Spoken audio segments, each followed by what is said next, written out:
This interview, I can show you a video to prove just the tropic thunder of this Miami storm. You're good, Leigh. Okay, so we've got 20 minutes from go. Yeah. That's right. Here we are in this brightly lit room. Yes. Happy to be here. Leigh, is it Whannell? Is it Whannell. Whannell. Okay, Whannell. then I was saying it correctly. Yes, Whannell, all this time. Thank you, all this time. Thank you so much for speaking with me. Of course. Kate Gladwell, the blonde in front, here for Daily Grindhouse. One, I want to say that this film was an absolute joy to watch. Oh, cool. And thank you. to be honest, I got the production notes late. And when I was writing down all of my notes that you made this futuristic world that was so relatable, like most films now, or in the past 20 years, they have like Blade Runner and they just go from there. And you made something that was like a doable future. Like right. With the 1%, middle class, lower middle class. And I'm like, this is something that I can actually see happening. So thank you for that. Yeah, and that's interesting. You pointed out that a lot of echo in this room. This is interesting. Isn't it? I was like, is that someone else or is that us? And it's No, us. it's us. I feel like we're talking in the main reading room of the New York Public Library. Hello. It's good that you noticed, because I wanted to show all facets of this society. Yeah. So you've got the homeless and the poor, and then you've got, you've got, well, they blocked it on us. Then you've got the super rich, and then you've got sort of the middle class, like Gray and Asher, you know, which is cool that someone noticed that, because I was keen to do that. But yeah, I definitely wanted to do like a tactile, touchable, relatable future. Mm-hmm. Didn't want to go for the Akira-esque rainstorm, Yes. neon lights. Like, I feel like not only is that well-trodden ground, it's been done before and done very well. The original Blade Runner is one of my favourite films ever. But we also didn't have the money to do that. So it was practical for us to do. But I think even more so than that, even in the writing stage, when I didn't know what the budget of the film was going to be, I wanted it to be very much around the corner, you know? Well, and yeah, you absolutely did that, because every instance I was looking at, I'm like, I can see that, I can see that. Your production designer, Felicity Abbott, one, I really hope you have her on contract, because this is one of the best production designs movie I have seen all year. Oh, wow. Now, speaking for myself, I've seen over 300 films, so okay. when I say that, tell her congratulations, because I will. I should be calling her right now, actually. Yeah, because I'm like looking at this and like, God, this girl, whew. I mean, everything about it was fantastic. Now, on behalf of her, thank you. Is there anything like while you were filming this that you took out last minute or added last minute? Well, there was a lot of trading horses with the producers during pre-production, because they would come to me and say, so you know how in the script it says that there's 10 police cars chasing after Gray on the freeway, and all the automated cars take them out? I believe, like missiles, it says here in the script. What if it was just one police car? And of course, initially I would freak out and be like, no way, 10 or nothing. Okay, 7. And they'd be like, what about 1? And I'd be like, 5, but no less than that, or it's not even going to look like a car chase. It's just going to be 2 people following each other. And they'll be like, 1. And I'd be like, okay, 1, but I demand we have that truck with the camera arm. And it was this horse trading. So there was definitely certain things that I had to lose, but I feel like that's the case with any movie, you know. Even the hugest budget movies sometimes run into scheduling problems. But what I had up my sleeve was people like Felicity, because she was able to be creative and kind of get around the producers. So they would often say, well, we can't do this. And then she would do it anyway, secretly. Love and it. So and she was great. I mean, I wanted her what do you call it? Her sort of submission document that she gave to me when I was looking for a production designer was really great. she was obviously talented. But one thing I really loved about her was she'd never done a sci-fi film before. She'd done like period costume dramas and things like that in Australia.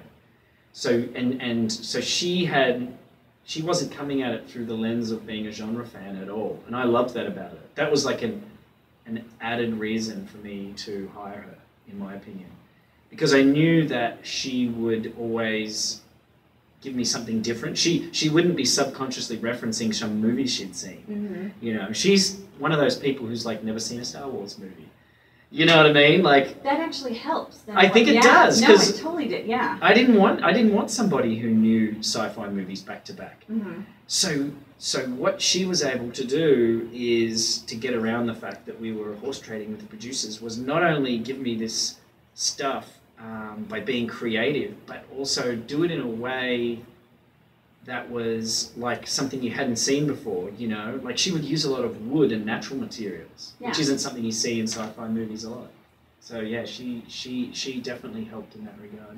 Well, in even a little bit of shag carpet when you're in the area where he used to live and he's like breaking it, I noticed that, which is again very real because, you know, even though people have, you know, phones you can talk on, my dad still has a flip phone. It works. It's one of those things like if it works, why break it? Why try and get something fancy? And that's what I thought made it so realistic. Like, oh, that's good. I mean, it's good. It's good that you noticed that because, you know, when we were planning it, I was saying, you know, a lot of these movies set in the future, they seem to treat the world as if one day they just knocked down all the buildings and built glass towers, and everyone on the road is driving a schmancy robot car. When, as you just said, that's not really the way the world changes. It changes incrementally. It's not as if all of a sudden everyone out there is driving a Tesla.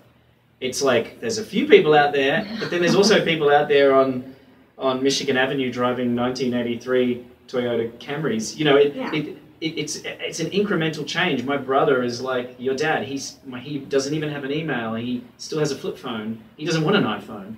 So that was definitely something we had in mind, and we were conscious to not be too future-y, for lack of a better word. Kind of mix it in, you know. Now, you filmed this in Melbourne. I'm saying it right? So yes, that's right. In 2001, beautiful city. Loved it very much. How were family and friends involved, like in the making of this, or was it just nice to have that hometown feel and like familiarity while you're filming this? That's a good question. I think there was a few facets to it. One was it was great to be back in my hometown for a good length of time. Like I'd been living in LA for 12 years, and of course I'd been back to visit, but it was always this sort of fly-by-night Christmas visit, and say hi to the family, and then back. And this was like months. So I really felt like I was living in Melbourne again. And I felt that Melbourne, of all the cities in Australia, really suited the film. It reminds me of Chicago in a lot of ways. It has this kind of Gothic Victorian architecture feel, but that's sort of mixed in with this futurism and these, you know, this sort of adventurous modernist architecture, and that fusion was really what I was going for with the movie. So I loved that. My family, they weren't so much directly involved in the film, but it was great to just have them nearby. Yeah. And I think, I mean, there was a couple of moments that were really great. Like, for instance, if you remember the scene where he went to the hacker's loft and they were all the VR people. So that was shot at like this an old school that had shut down, and it was kind of abandoned and derelict, and I think the city council was going to do something with it and turn it into like an arts venue. But we got it, and it was right next door to this pub called The Tote. And The Tote is like the CBGBs of Australia. You know, it's like this old rock and roll venue. It's been around for years. They haven't changed anything. And I shot my student film at The Tote. This really terrible student film about a punk band. So I remember one day I got to the set pretty early, and I went next door to The Tote, and I was kind of having a beer at the bar, and it just really hit me. It was one of those life moments that it feels physical. Yeah. Like a physical feeling. I was just like, wow. All those years ago, I was making this terrible short film in this place, thinking like, I'm really bad at this. What am I doing? I'm pulling my hair out, and now I'm making this sci-fi movie next door with a crew of 100 people, and we had cranes. And it was really like a goosebump moment. Like, this is cool. This is a great full circle. You know, you don't often get those moments in life. No, I mean, Those yeah. full circle moments. When you started to where you are now. It's like, Yeah. That's awesome. Being in that venue, yeah. Now, for me, the influence that I call this film like RoboCop in the Matrix with Skynet as his imaginary friend. That's not bad. You know, and I know from, what was your gateway drug into sci-fi and horror growing up? Well, it depends how far back you go, because I remember when I was really young, I loved Jaws. And, you know, like every other kid in my suburban Melbourne neighbourhood, I loved Star Wars and all that. But Jaws was my favourite. Mm-hmm. More than any of these other films. You know, other kids were collecting like He-Man figures and stuff, and I was like, Jaws. So obviously I had this really early kind of love for scary things and monsters, because, you know, Jaws is a monster movie. Mm-hmm. And so that was probably the gateway drug. And then I think in the, like, probably in my early teens is where I started to get an idea that making films was a job you could have. Prior to that, I just was a movie fan, and who cares how they got made? Yeah. And then all of a sudden you start to realize, oh no, people make these. And so I think the gateway drugs for that were probably films like Taxi Driver. But looking at this film now, I can see all the influences of Cronenberg and Verhoeven and all these 80s sci-fi movies that I was just obsessively renting over and over again from the local video store. You know, I couldn't get enough of them. And now, in hindsight, after all these advances in CG and film technology, I think they seem even more special because they're just so homemade and so kind of rough around the edges. You know? Yeah, the practical effects that we're just not going to get back like that was No. a decade.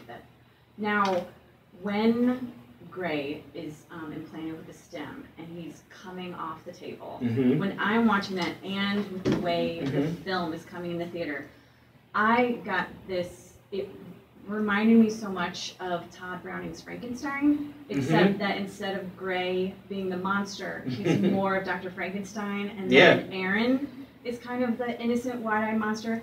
Am I off on that, or is that something that you were going for? I wouldn't say I was directly referencing Frankenstein, but there's a difference between your conscious mind and your unconscious mind. Like, I think consciously I might be thinking about the story and the 100 other problems I'm dealing with on the set, but my subconscious is filled with all these movies I've seen, and I don't think you can get away. I don't think you can engage with any creation story or creation myth without speaking to Frankenstein. You know, it's the original film that talks about that, and sort of it implants in you these ideas that become so ubiquitous you take them for granted. Mm-hmm. You know, it becomes a punchline. It's alive. Yeah. You know, he's alive.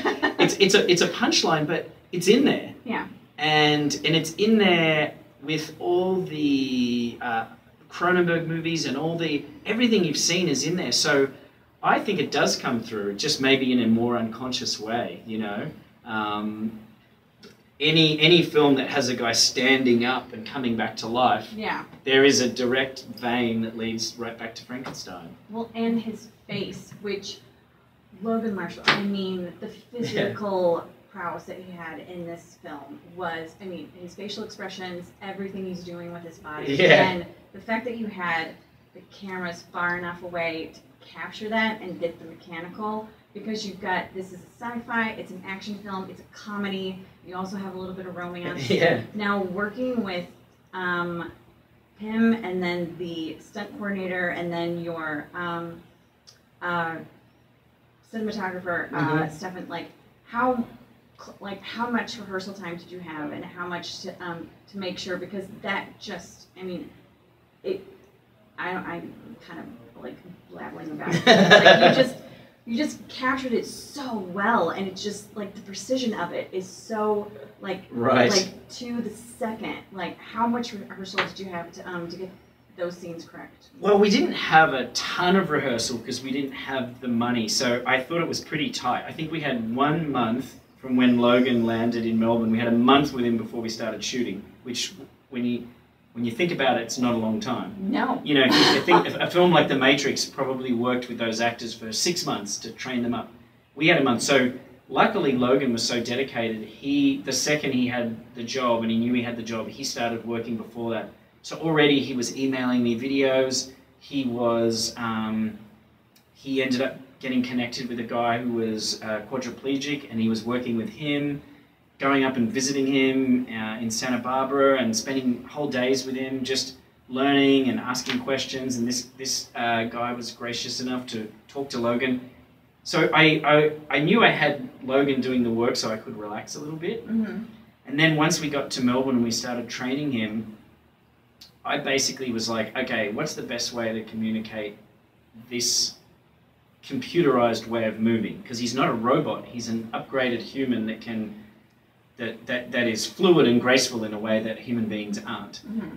And so the stunt team was really working with him, and then I had a movement coordinator, like a guy who worked with a dance company in Melbourne. He was working with Logan. Mm-hmm. So we had that, and then right at the end, right before we started shooting, Stefan, the cinematographer, said to me, you know, I did this music video last year, and we actually strapped an iPhone to the actor under their clothes, and the camera locked to the phone. So wherever the actor went, the camera goes with them. You know, it's all in camera. Okay. And so that was the final piece of the puzzle. Was we?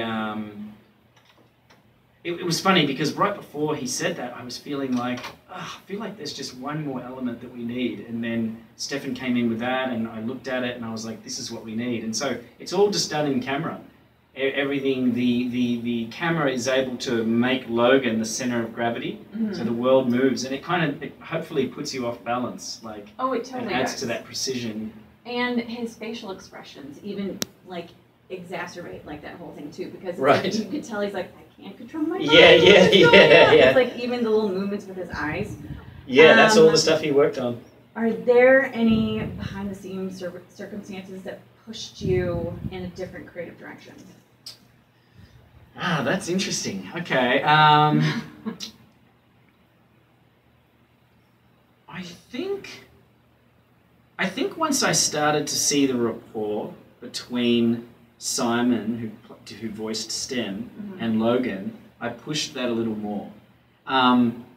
Maybe in the script it was a little more serious, but I actually wanted their back and forth to be live. I didn't want to dub Simon in later. So all of that dialogue from STEM was recorded on the set. We had an earpiece in Logan's ear, and Simon was always just in the next room. He was on the set, just out of sight, so that all that back and forth between them is actually happening in real time. That's why they could interrupt each other, and that's what I wanted. I needed that. I was kept saying to the producers, we have to have this to make it work. Mm-hmm. And so we made the earpiece kind of a prop in the movie so that no one would be like, hey, he's wearing an earpiece. And, you know, once we had that and they started doing their back and forth, I kind of realized as we were shooting it that it was funnier than I had thought. And so if I pushed anything or changed anything, I think that I started writing in some dialogue that was a little funnier. Like, it almost turned into a buddy movie in a way, because they had this rapport where it was like a sci-fi version of Midnight Run or something. Yes. Where they were like at each other. That wasn't necessarily in the shooting script. It kind of emerged organically from Simon and Logan's back and forth. And speaking of that, so last 4 questions, but one that you brought up, Coxnot. Where did this phrase come from? This is the first time I've heard this. Okay, I think it's an Australian thing. I've heard someone say it before. Somewhere in the recesses of my mind, I imagine a friend of mine saying it. And the thing with, you know, with movies, with this movie, you know, I put my all into it. I was like, okay, you made Insidious 3, and that was part of a franchise, and you did your duty. But now this is all you. Like, this is your script, and this is you on screen. So what are you going to do? And in anticipation of shooting it, I was really watching a lot of movies that I loved, and I was figuring out that, in my opinion, really great directors, they turn any scene into an opportunity to be memorable. Like, it's funny, just off the top of my head, I swear, I just mentioned Midnight Run, right? Yes. Okay, so there's a scene in Midnight Run where he's on a plane, right? And Robert De Niro, and he's making a fake ID. And there's a kid sitting next to him. And he says, what do you think? And the kid's like, Like, to me, it's just a little thing, but it makes it, do you know what I mean? Like, you can have a shot of a guy making an ID, but as soon as you throw the kid in, it's like, for me, I feel like you have to take any opportunity to make things memorable. And that goes for things like the language, even swearing in the film. Yeah. He could have said, like, listen, motherfucker. But if I put Cocksnot in there, all of a sudden people are like, huh? And maybe it's a line that you quote. I still quote lines from Predator.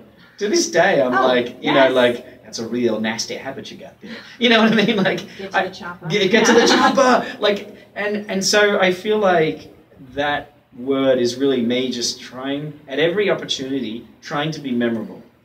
Even if people don't like it, they'll remember it. And then my last question, I was going to have one that was really deep, like, what would you like your creative legacy to be? But I don't think we have time for that. Who is your favorite space pirate? Space pirate? Yes. Just in general, from any movie? Yes. Look, my honest answer is just Han Solo. It's not the most interesting answer. But like, you know, I could reach into like Ice Pirates. Remember that one? That was, yes, I bring that up. Ice Pirates was a classic. But the reason I say Han Solo is because it's like when musicians get interviewed and they say, who are your biggest influences? And they say, oh, the Beatles. And you're like, oh, how original, the Beatles, gee. But I think the reason musicians say that is because the Beatles were so seminal and they changed lives. It's like, you know, they say that not many people bought a Velvet Underground record, but everyone that did started a band. Like, I was so enamored of Han Solo that it's probably half the reason I'm sitting here talking to you. So I'll go with that. Yeah, that's great. Thanks. Thank you so much for speaking of the Daily Grindhouse. Of course. And on a personal note, you were my first in-person interview, and I think you did great. So thank you. Are you serious? Much. You did awesome. I'm a fan of Daily Grindhouse. I think I follow you guys on Twitter, so I see all the reports and stuff. Oh, like great. That. Thank you so much. Thank you. I think I've got to go and